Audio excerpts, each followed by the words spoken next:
Welcome all to another exciting episode of the People of Nature podcast. I personally think that our today's episode will be breaking stereotypes in conservation as we discuss the philosophy of conservation with our dynamic guest speaker, Pooja Bhale. Welcome, Pooja, to the People of Nature podcast. Hi, Pankaj. Very, very happy to be here. It's an honor. And hello, everybody who are listening to the People of Nature podcast. Thank you. Thanks, Pooja, for joining us today. Let me introduce you to our audience. Pooja Bhale is a spiritual ecologist and environmental educator. She is a qualified conservation biologist with an MSc conservation from UCL London and a BSc honors in animal biology and conservation, UEL London. Pooja heads Protecterra Ecological Foundation, which was founded in 2011, which is based in Pune. PEF is a not-for-profit that aims to bring about an ecological behavioral change amongst people by building empathy and compassion for the earth and self through awareness, education, and outreach. Pooja has received various awards and fellowships towards her work. In 2015, Pooja shifted to The Farm, PEF's flagship project, internationally recognized as a home for humanity. In order to walk her talk, she has been residing in a canvas tent accompanied by over 40 animals who call the farm home. Pooja is a sportswoman and continues to be involved in sports and fitness actively. Most integrally, Pooja is a light worker with a star seed past and is deeply involved in the realms of bhakti, shamanism, and meditation as a way of life. So reading this bio of Pooja is already giving me goosebumps of what comes next. As I said, a dynamic personality in our studio today. So Pooja, once again, welcome to the People of Nature podcast. Hi, Pankaj. Thank you. My bio makes me look maybe better than I actually am, but thank you for that glowing bio. And thank you very much for having me here. It's genuinely an honor and a testament to the fact that we are on the right track. Great, great. So Pooja, we are really excited to know more about your journey, how you started all these things, and how do you see conservation going. So I'm going to ask you questions, and we'll just discuss through the questions.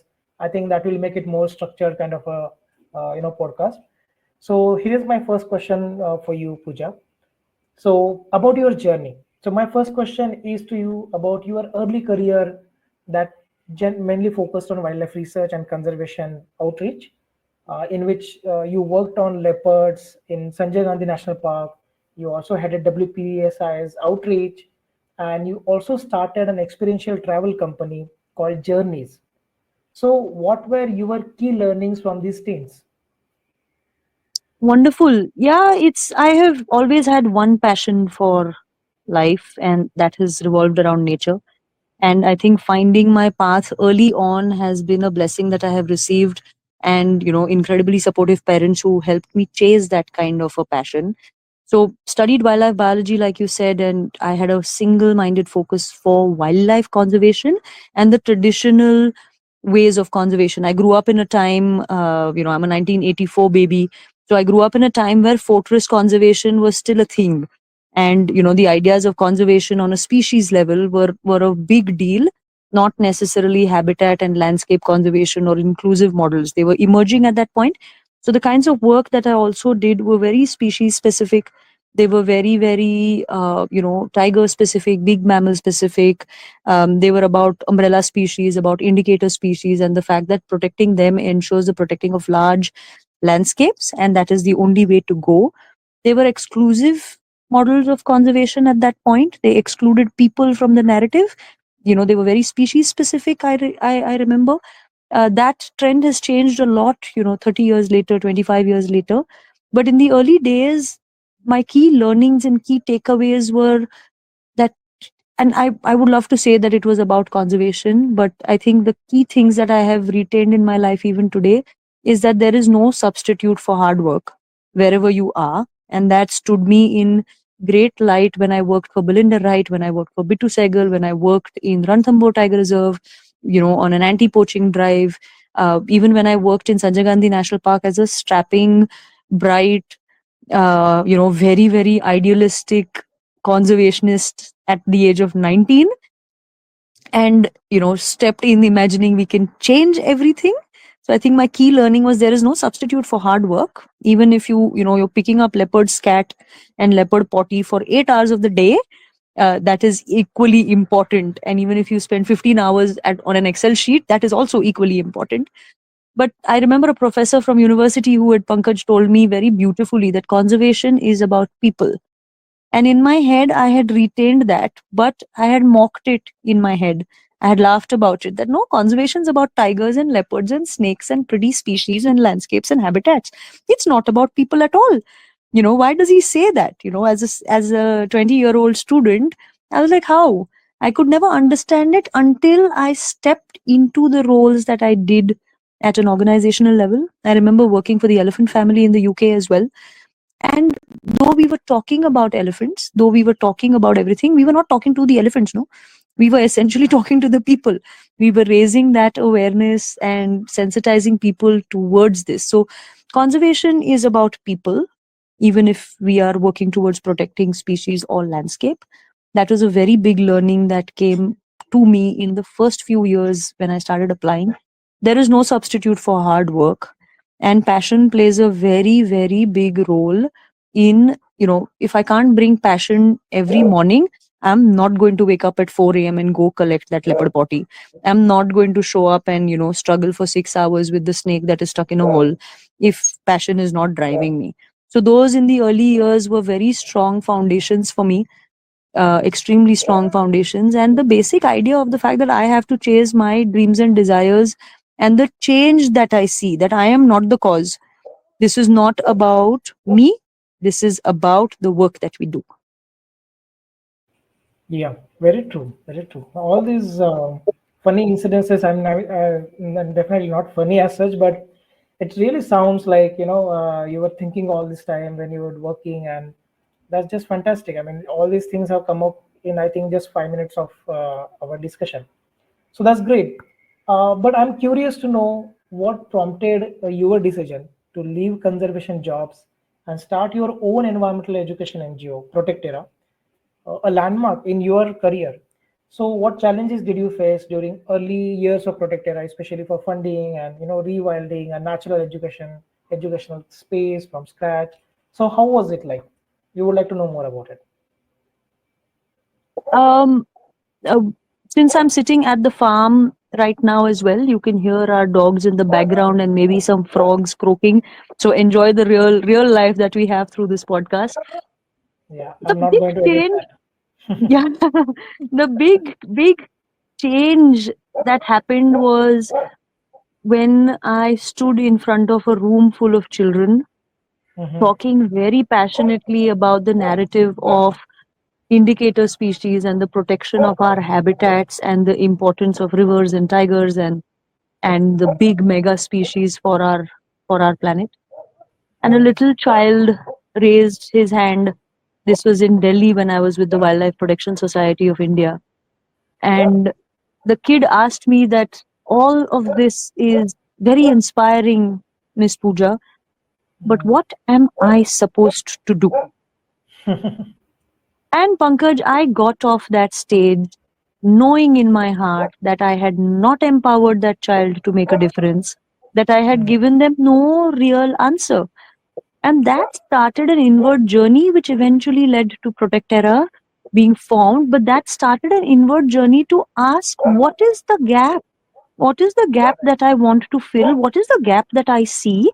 What is this gap? How, okay, Pankaj is involved in wildlife, Pooja is involved in wildlife, somebody else is involved in wildlife and conservation. They know what to do. But here's a regular kid in a posh school in Delhi who might have never been to a forest, and he's asking, what do I do? And I don't have an answer. I remember leaving that stage feeling very, very, puzzled that how do we empower those who are not in these careers, because isn't this a planet we share? And why is it the task of a few to protect it, care for it, nurture it, look after it? Shouldn't it be the responsibility and the obligation of all towards the planet that nurtures us? So that was the thought behind quitting my dream job, because I dreamt to work for Belinda since I Wow. heard the woman's name and I was in my dream position, and I chose to take the risk of coming back and sitting with this gap, sitting with understanding what is the reason that I feel so troubled with the fact that I'm not able to create change at grassroots in Right. children, and where am I going wrong. And that was what led to the formation of Protecterra. I think, honestly, the dreams in my eyes and the passion in my heart and the belief in my vision was Mhm. so strong that I didn't see the challenges only. I didn't see anything as a challenge. I remember reading, I mean, there's a Henry Ford quote which goes, obstacles are those scary things we see when we take our eyes off the goal. And I was that person when I started Protecterra in 2011. And I remember that, jo bhi hai, whatever is there, we will make Mhm. it happen. We will take this as it comes. I didn't have a blueprint. I didn't have a Mhm. mentor. I didn't go and try to find a board of people who were going to advise me. I used Right. my parents' support to set up a legal entity, which was supposed to be an umbrella to, you know, and it still continues to be this umbrella to help nurture minds, hearts, people to create a Wow. difference. Even 14 years later, that is exactly what we want to continue to do. We want to nurture hearts, and that is what Protecterra started with. So honestly, when somebody asks, and I've been asked this question in multiple interviews, what were the challenges? And I Mhm. don't remember a challenge, because I had such a Mhm. single minded commitment to making this happen that I didn't have the time or bandwidth to think of this is what will potentially be the challenge. Right. I remember meeting everything head on in my young days at Protecterra. I'm still very young. Meeting my younger days in Protecterra as a young, idealistic woman who decided, what, we're going to do this. I don't remember challenges, honestly. Amazing. Amazing. So you were completely focused on doing this. So when everything comes, basically, it's a task, not a challenge, I would say. So I think, Absolutely. yeah, great. So Protectora has come a long way now, and we also have the farm. So we read about farm. So this place has several goats and dogs. You just mentioned that dogs are barking in the background, Mm-hmm. and it's a standout venture involving animal-assisted therapy and community farming. So we have seen that the farm hosts sustainable events like zero waste birthday parties and outdoor camps. So how important are such sustainable events considering the litter generated by similar commercial events? That's my first question to you. And the Mm-hmm. second question is, what impact have you seen amongst participants from this endeavor? It's a beautiful two-part question, and I'll just track back to the fact that in the early days of Protecterra and in the early days of the farm also emerged from another gap. The farm emerged from the requirement of me during my time at Journeys leading camps to wildlife and outdoor places. And Mhm. leading one such camp, and I think children are a great mirror. We come here to learn from them. We are not here to teach them. And I remember a child about 10 years of age, you know, seeing a butterfly and getting excited like, he had never seen a butterfly before. And that was the truth.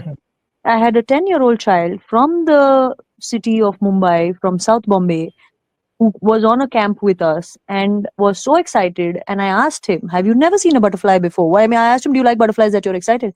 And he said, Pujatai, I have never seen a butterfly in real life.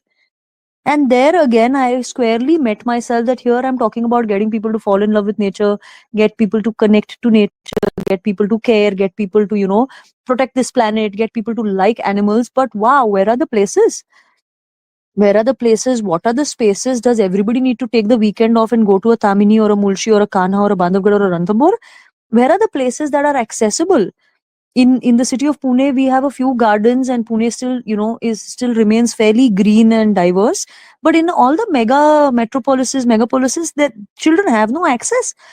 And over the years, I have met so many people who don't remember the last time they walked barefoot in soil, who don't remember when they put their hands in the soil, who consider soil as dirt.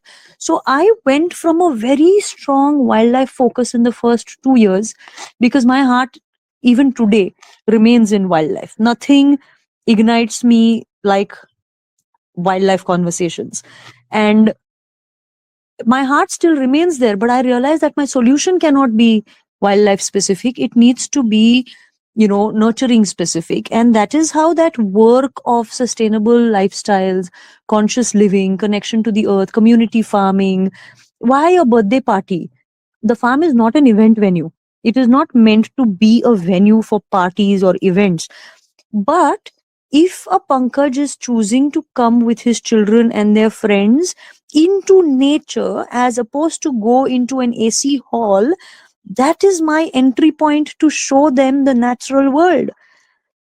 And we use that as that entry point. Sure, it helps to, keep raising funds, and it's a great financial model.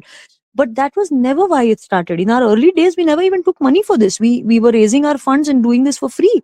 And we were just like, wow, here I have 25 children who are out here, and they're willing to see caterpillars, and they're willing to see butterflies, and they're willing to see birds, and they're willing to throw their shoes off and run around in the soil. That is my entry point for environment education.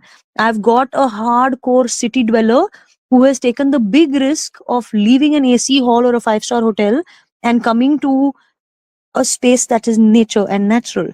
And that is how the farm turned from a wildlife education focus to a more connecting you to nature focus. Today, Protecterra's core offering is come and connect with nature. What you feel connected to, you might learn to love, and what you love, you might choose not to harm.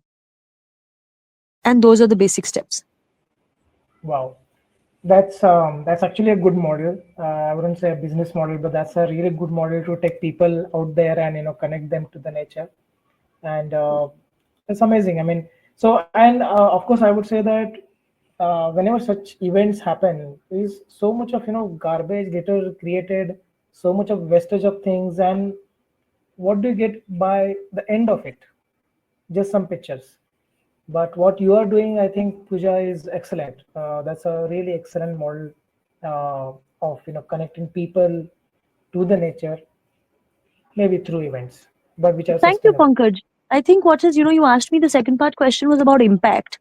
And Yeah, I think the impact that can be seen even when a person comes over for something as simple as a 2-3 hour birthday gathering or yeah, a, kitty party. For example, we've had women who say we'd just like to come hang out outdoors. wow. It can be something as simple as that to something much deeper, like our offering of the community supported agriculture. Now, the community supported agriculture came as a response to the fact that, chalo, I have 5 women who have come to the farm, and we are hosting them, and they loved it. Right. They have shared information like, it feels like I came back to my village. I haven't done this since I was a child. I don't remember removing my shoes and feeling the grass. Wow, this is so much fun. This is so beautiful. Wow. Great. Okay. They leave from here, they've gone back to their city life, and I've had no real engagement. I've given them Mhm. memories, but we've had no serious engagement and impact. And the CSA, the community supported agriculture and conscious living memberships, were Mhm. born from that gap that, okay, how do we hold them for longer and create ecological behavioral change? Right, And right.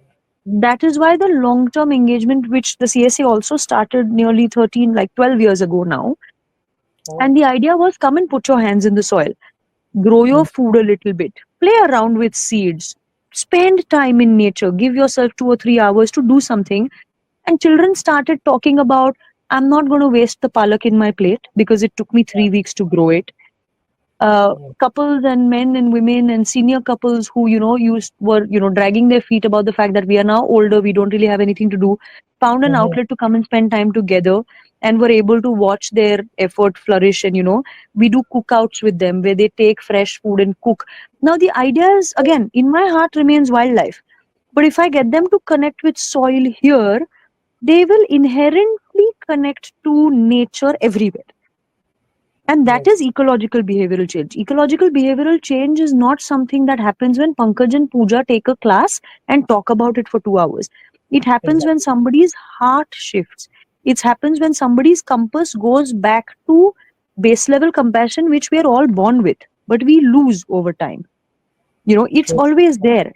In 30 years of working with children, and I started when I was 12, that was when I led my first camp. In 30 Oh. years, I have not met a child who doesn't like an animal.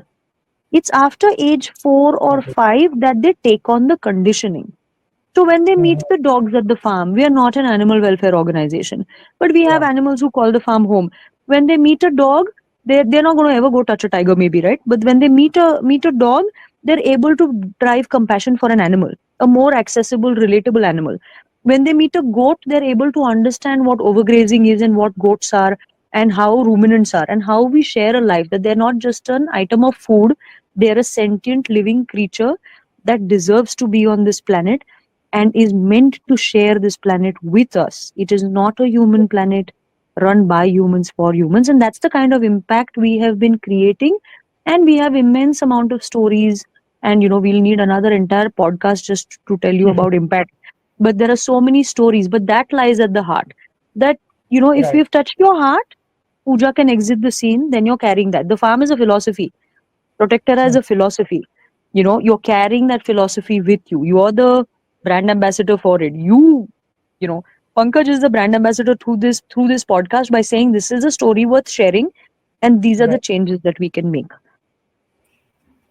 Wow, that's amazing. So it's not only about children, it's also about adults coming to your place, senior members coming to your place, and you are touching all the age groups, not just like one particular age group. So that's amazing. And as you rightly mentioned that kids are inherently, they love nature. They want to be in nature. It's actually a intrinsic property that all of us have, but we change because of various exposure that we get across our lifetime. But that's pretty true. I mean, I have a toddler at home, and she likes to be outdoors. She likes to be in the forest, be in the soil and in the water.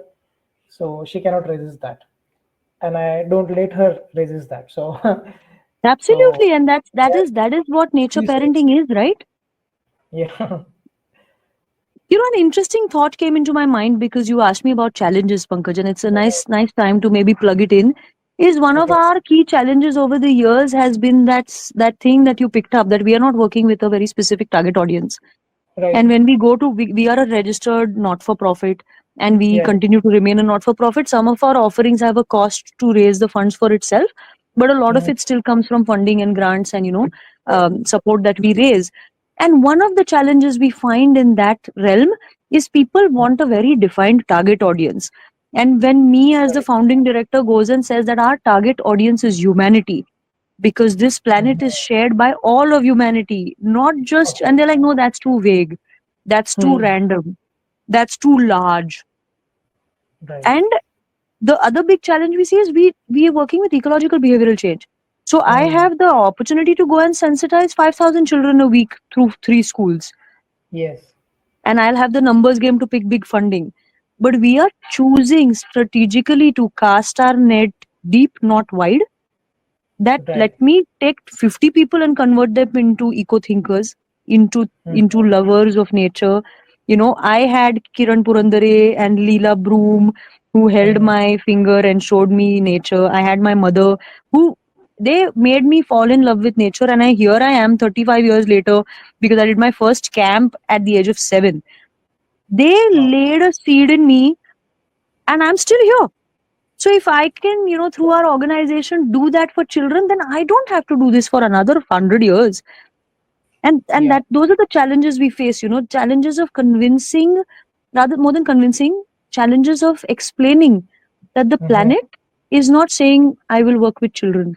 The sun doesn't choose to shine for senior citizens. It works Yeah. with all of humanity. Why are we limiting ourselves? And it sounds vague and ambiguous to a lot of donors and funders, and to a Yeah. hell of a lot of researchers. A lot of research community believes that our work is not pointed enough, not focused enough, not Mhm. pertinent enough. And I get that kind of feedback. You should do Right. this, work with children, and work with this age group. And I'm like, no. What if the 10-year-old wants to fall in love? Do I say no because that's not my target audience? What if an auntie comes and says, I want to sit at the sun puja and learn about caterpillars? Do I say no? And Mm. those are really the big challenges of when you're trying to bring people into a philosophy and a way of life, because spiritual ecology is a way of life. Mhm. Sustainability is not a choice, it's a way of life. It's not a choice Pankaj makes by choosing not to have bottled water. That's the action. Sustainable living is a lifestyle. It is not a choice. True. And we don't have many choices left now. So, I think we are not seeing the choices we have. yeah, great. So, that's amazing, Pooja. I mean, whatever you are discussing, talking about, I think it's not a, it's a process. It's a very slow process. You know, when you want to have a change in people, it will take time. It's not going to be like, you have a target of 1 month and then within 1 month your funding is getting over and they have to show the change. That's not going to happen. I think all the donors and funders should also understand this. But The intangibility of this yeah, kind of work. How do you map behavioral change? I can give you 50 impact stories. But if you tell mhm. me to put it in a matrix and an Excel sheet, I will run away. And I'm like, I don't know how to map empathy. I don't know how to map compassion. I don't know how to map courage. I don't know how to map love. Yeah, But it's there and I see it. I see it in their actions. And that remains our gray area. And after 14 years as founding mm, and executive director, one of the things that I'm now working very actively towards is figuring out how to map, how to make the intangible tangible. And that is my big picture in front of me. How do I take these intangible changes and try to put them into something tangible? nice. So, in fact, I would like to mention here that most of our podcast speakers, in fact, all of them, like with whoever I have talked, discussed about their inspiration, why did they, join into wildlife conservation research. It's all coming from their childhood. So they had a very strong sort of an exposure towards the natural world, nature, forest around them when they were kids, they were children. And that basically resulted in a change of perhaps mindset. So they are into this field of conservation now. And this is with all the speakers. There is not a single exception. So this is for all the speakers, even for me, same thing. Absolutely, So which is why when you asked me in the early days, passion is a yeah, key driver. We had mentors or opportunities to fall in love. And that's the idea. We need to get humanity to be in love with nature. We need to get humanity to just understand that the earth is not ours. We are hers. exactly. So, Pooja, can you tell us more about all these engaging activities that you're doing, especially for the kids? So, like there is Young Naturalist Club, there is this periodical called the Kindness. So, can you tell us more about these two things? So we have multiple initiatives that we run under Protecterra's aegis and umbrella. And each Okay. one, I like naming things, okay? So I could Mm, just call it all of Protecterra's work, but I personally like to call projects different little names, so each person partaking can have different little names. The work remains the same, honestly. But the Young Naturalist Club started out 14 years ago as a book and nature club when I had a lot of books sitting around in my library, personal library, that I collected over my years of education and exploration. And I was like, okay, now these are just gathering dust. Let me bring them to children and start reading wildlife books to them and see where it goes. The Protecterra was founded in the Young Naturalist Club. It is our oldest, strongest, and most key offering. And for 14 years now, we've been sensitizing children and connecting children and nature. Our age group is as little as potty trained. So if your child is potty trained at 3.5, we are happy to have them. I'm not going to clean somebody's bum. That's my only requirement.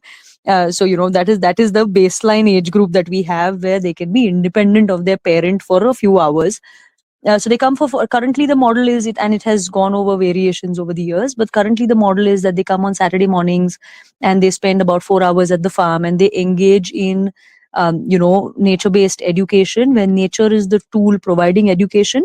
They have a little bit of meditation. Even our 3.5 and 4-year-olds sit for 5 minutes and say a little prayer for the earth, and they all share their food and they learn about food security. So the Young Naturalist Club gives rise to another program called the Young Naturalist School, which is a deeper initiative for older children, which is one weekend of the month where they come and spend one weekend staying at the farm and learning very specific themes.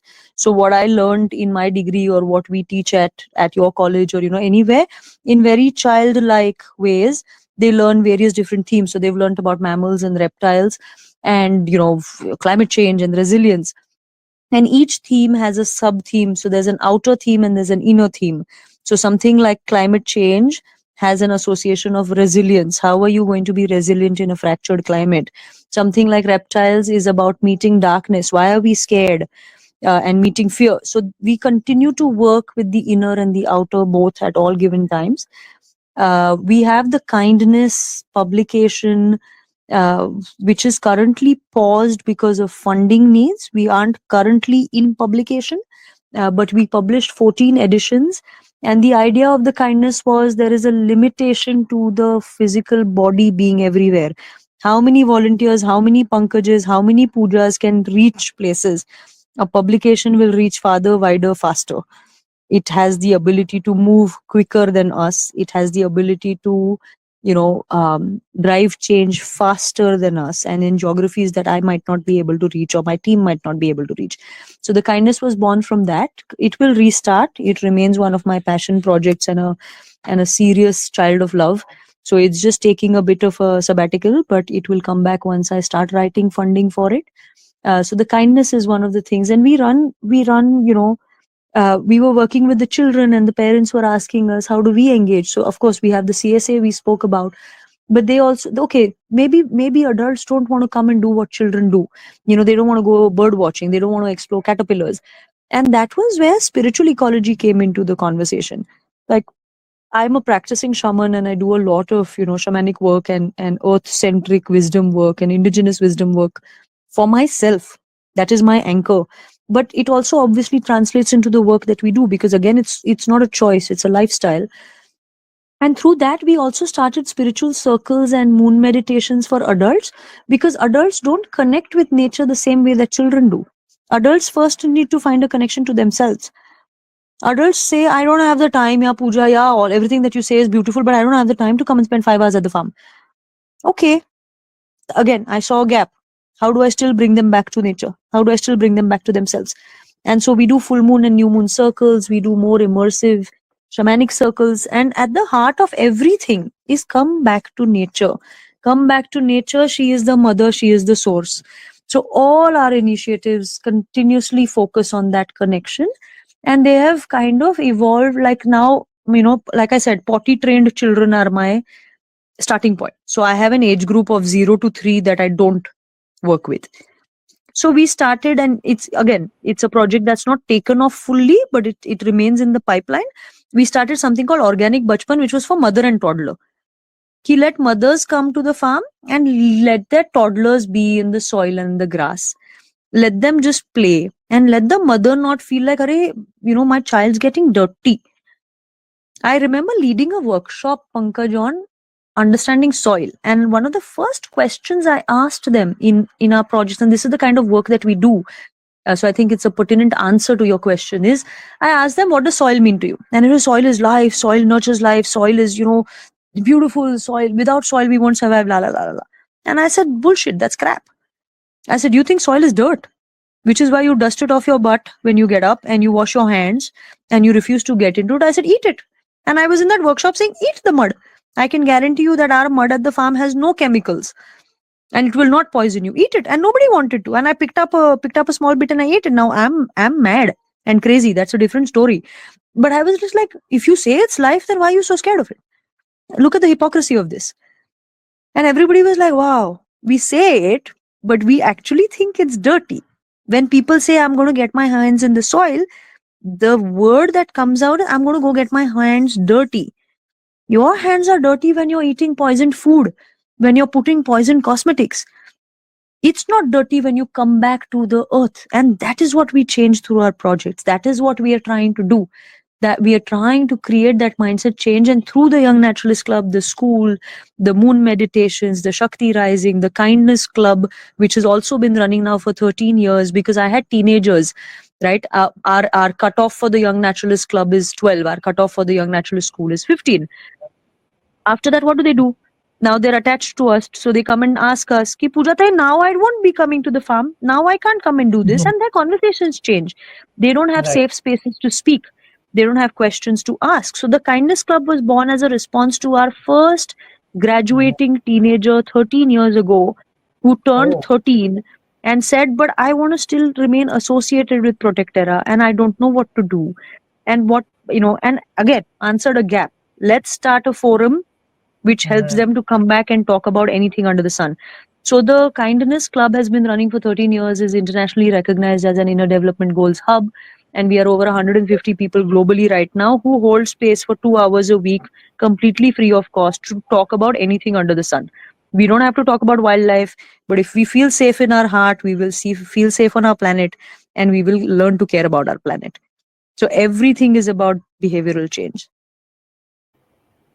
Amazing. That was actually a lot, because I was going to ask you about spiritual ecology and all the related things, and you already explained, so that was fantastic. I'm coming to the end of the podcast, so I'm going to ask you two more questions, and I think these are very important questions as such.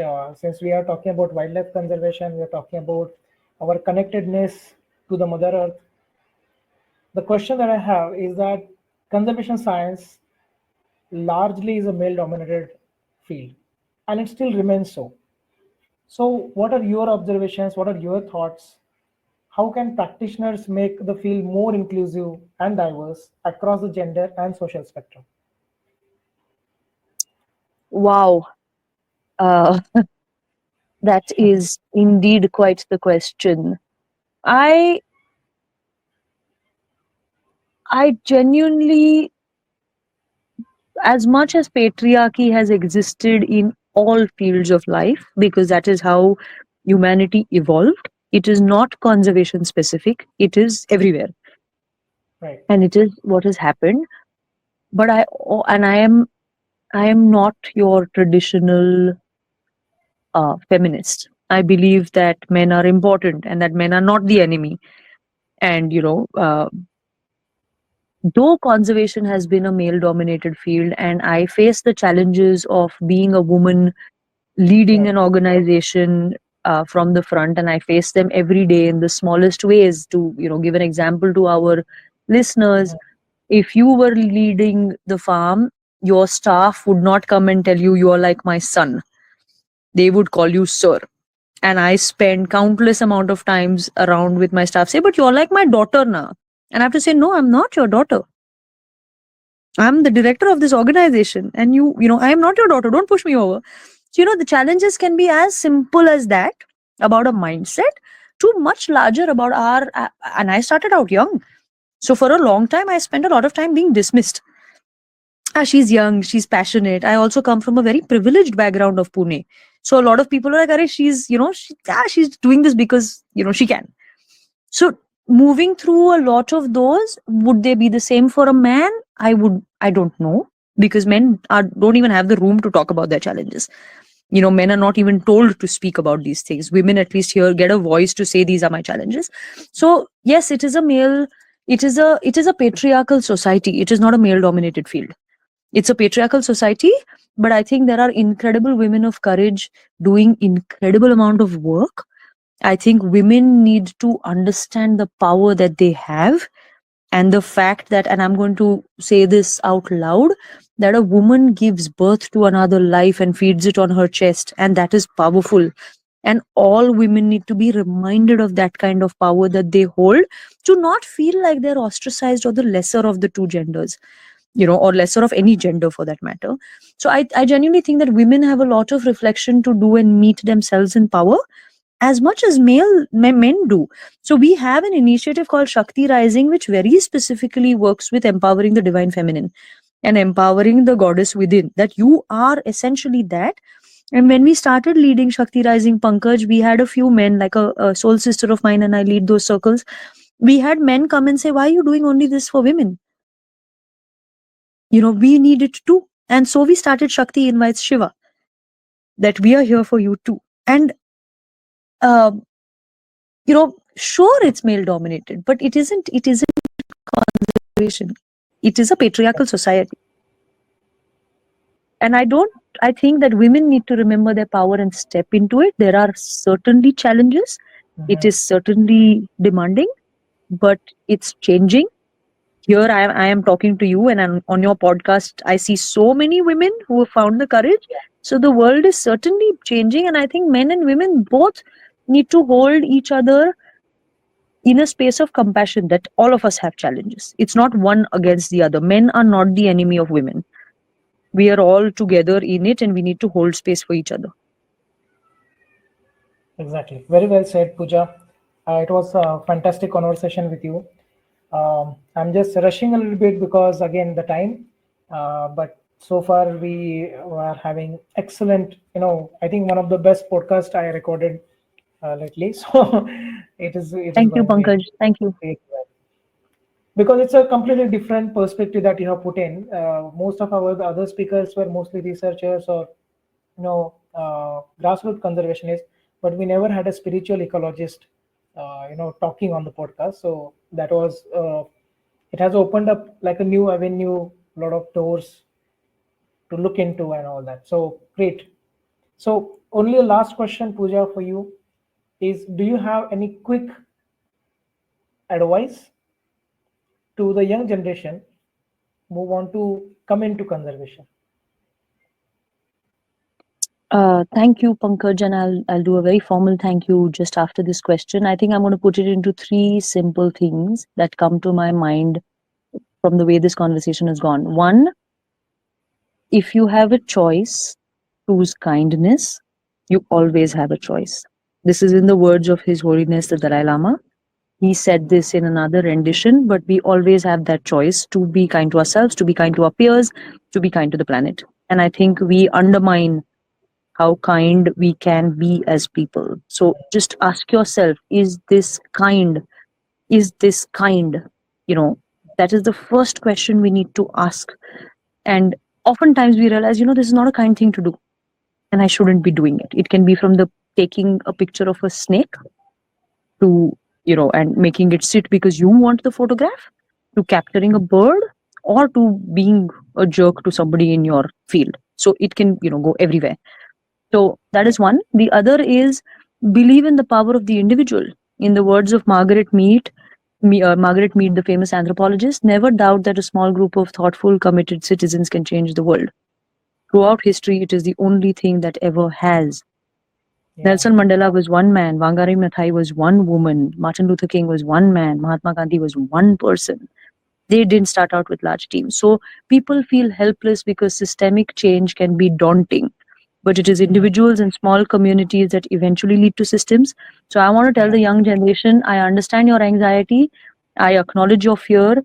I am sorry that we have screwed up the planet for you to take on, but believe in yourself because you have the power as an individual to do a lot of stuff. And my third genuine invitation, and I cannot advise people, each has their Mhm. own journey, but my third genuine invitation to people is to start reading labels Mhm. of consumption. What are you putting on your skin? What are you putting in your food? What are you doing? How can you commit to something that was tested on a poor little monkey or a beagle? Just read your label and you will know better, and you will lead to sustainable choices and kinder choices and fuller choices. Think, read the label, don't waste the food in your plate. Okay, it was a small piece of rice, Pankaj, but if Mhm. the whole world wasted that small piece of rice, we would be Yes. wasting billions of grains. So, three quick takeaways. If you have a choice, choose kindness, believe in the power of the individual and of community, and start reading labels. Start reading labels. That's the first empowerment step you can take to making better choices. Great, Pooja. Great. All three advices, excellent advices, I would say. And as I again mentioned, that this is a completely new perspective that I think most of our, audiences will be listening to for the first time. So I am also overwhelmed with all this conversation because so many things happened in the last 30-40 minutes of time. So thanks a lot, Pooja, for being here in the podcast, not just in the podcast, but through your knowledge and through your talk. I think you'll also reach to many places across. So hoping for the best, and thanks a lot, Pooja, for being here. Thank you very much to the listeners for sitting through Pankaj and me for 40, 50 minutes. And thank you to everybody who chooses to be brave and chooses love over fear. And thank you, Pankaj and People of Nature, for considering our work worthy of sharing with the world. Because we are an anomaly in the world of conservation. We have chosen to take a very different step. We are not, doing what traditional mainstream stuff has been. So thank you for giving us the platform and choosing that our work is worthy of sharing and honoring what we do. Deeply, deeply honored and deeply grateful. Thank you, everyone.